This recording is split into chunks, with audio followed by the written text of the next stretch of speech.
धन्यवाद अध्यक्ष महोदया। आज हमारे राष्ट्रगीत के 150 वर्ष पूरे होने पर हो रही महत्वपूर्ण चर्चा में गर्व के साथ एक भारतीय होने के नाते मैं अपने विचार रखना चाहती हूँ। सदन में इतिहास को तोड़ मरोड़ कर पेश करके फिर से मुस्लिम तुष्टीकरण के नाम पर भारतीय मुसलमानों को कटघरे में खड़े करने की कोशिश की जा रही है। लेकिन मैं सदन में बताना चाहूँगी कि हम भारतीय मुसलमान जिन्ना के आह्वान को ठुकराकर अपने इस प्यारे वतन की मिट्टी के साथ मजबूती से जुड़े रहे। हमने महात्मा गांधी, बाबा साहब डॉक्टर भीमराव अंबेडकर, रविंद्रनाथ टैगोर जी, सुभाष चंद्र बोस जी, मौलाना अबुल कलाम आज़ाद, अशफाक उल्लाह खां साहब के विचारों को अपनाया। हम भारतीय मुसलमान इंडियंस बाय चॉइस हैं, बाय चांस नहीं।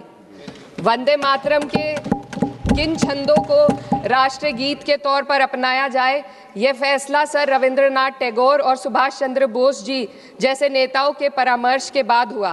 क्या अब हम उन महान नायकों की समझ पर प्रश्न चिन्ह उठाएंगे? उन्हें देश को बांटने वाला और तुष्टीकरण करने वाला कहने का पाप करेंगे? उन महान हस्तियों ने वंदे मातरम के उन छंदों को अपनाया जिन्होंने देश के हर वर्ग, हर धर्म के मानने वालों को एक सूत्र में पिरोने का काम किया। और मैं एक घटना आप लोगों के सामने रखना चाहती हूँ। वर्ष 1998 में उत्तर प्रदेश सरकार के मंत्री रविंदर शुक्ला जी ने स्कूलों में राष्ट्रगीत को गाना अनिवार्य कर दिया था। लेकिन तब के तत्कालीन प्रधानमंत्री अटल बिहारी वाजपेयी जी ने, जो उस समय लखनऊ के दौरे पर थे, उत्तर प्रदेश सरकार के इस फैसले पर नाराजगी जताई और यूपी सरकार ने राष्ट्रगीत को अनिवार्य करने वाले मंत्री को बर्खास्त कर दिया था। अब मैं सत्ता पक्ष से सवाल करना चाहूंगी।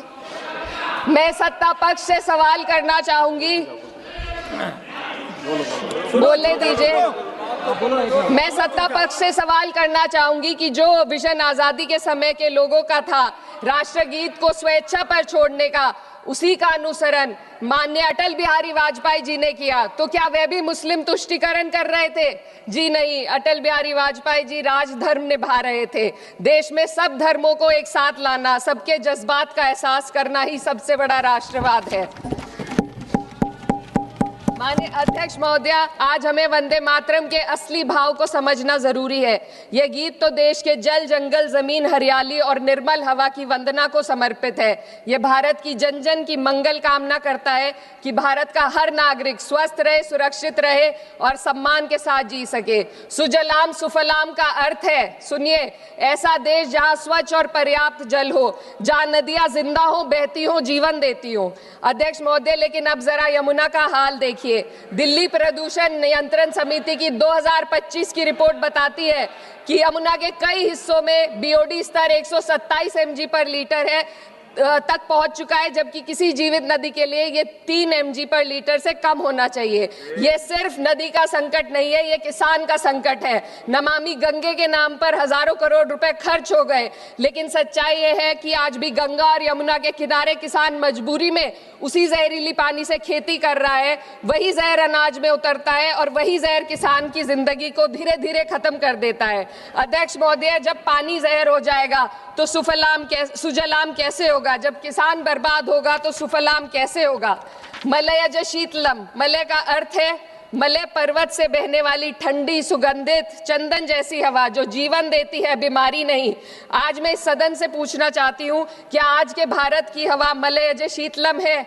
नहीं अध्यक्ष जी, बस संसद से बाहर कदम रखिए, एक गहरी सांस लीजिए। ये चंदन की महक नहीं, ये जहर है जो आपके हमारे फेफड़ों में उतर रहा है। दुनिया के 20 सबसे प्रदूषित शहरों में से 13 भारत में है। दिल्ली की हवा में सांस लेना मानो रोज 20 सिगरेट पीने जैसा हो। भारत हर साल सर्दियों में जहरीली हवा के प्रकोप में घिर जाता है। AQI गंभीर स्तर पर आ जाता है।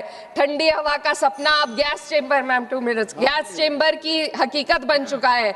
हम वो देश हैं जहां सरकार प्रकृति पर बने गीत का मान मर्दन तो करती है, पर उसी प्रकृति, जंगल, हवा, पेड़ को बचाने वाले कानूनों को धीरे धीरे खुद ही खत्म कर रही है। यह है आज के हमारे मलयज शीतलम की अफसोसजनक सच्चाई। अगर हम हवा को साफ नहीं कर पाए तो न सुजलाम बचेगा, न सुफलाम बचेगा। माननीय अध्यक्ष महोदया, सस्य श्यामलम का अर्थ है ऐसा देश जहां उपजाऊ जमीन हो, जहां खेत फसल से भरे हो और किसान कर्ज और निराशा में न डूबा हो। आज किसान सिर्फ मौसम से नहीं लड़ रहा, वह प्रदूषण, नीतियों की बेरुखी और सिस्टम की नाइंसाफी से लड़ रहा है। एक तरफ कॉरपोरेट के लोन माफ होते हैं, दूसरी तरफ किसान को उसकी वाजिब एमएसपी भी नहीं मिल पाती है। आप ग्लोबल सुपर पावर बनने की बात करते हैं, लेकिन हमारी पर कैपिटा इनकम दुनिया में 136वें नंबर पर है। हम अपने छोटे पड़ोसी देश से भी पीछे हैं। हमारे लोग $2,500 तक भी नहीं कमा पा रहे एक साल में, और जिन अरबपतियों की ये रक्षा करते हैं वो इतना पैसा एक सेकंड में कमा लेते हैं। आज वंदे मातरम को बुनियाद बनाकर राजनीति की जा रही है, लेकिन जमीन पर जंगल पूंजीपतियों को सौंपी जा रही है। आदिवासियों को उनके घरों से उजाड़ा जा रहा है। मातरम में जो मात्रा माता है वह सिर्फ मातृभूमि की वंदना नहीं, वे इस धरती की हर नारी, वे इस देश की हर बेटी, हर महिला के सम्मान की बात भी करता है। लेकिन आंकड़े अगर आप देखेंगे, एनसीआरबी की हाल की रिपोर्ट के अनुसार, मैम जसवंत के अनुसार देश में हर वर्ष लगभग 30,000 से अधिक बलात्कार हो रहे हैं। यानी एक दिन में 80 से अधिक महिलाएं यौन हिंसा का शिकार होती हैं, और ये सिर्फ दर्ज मामले हैं।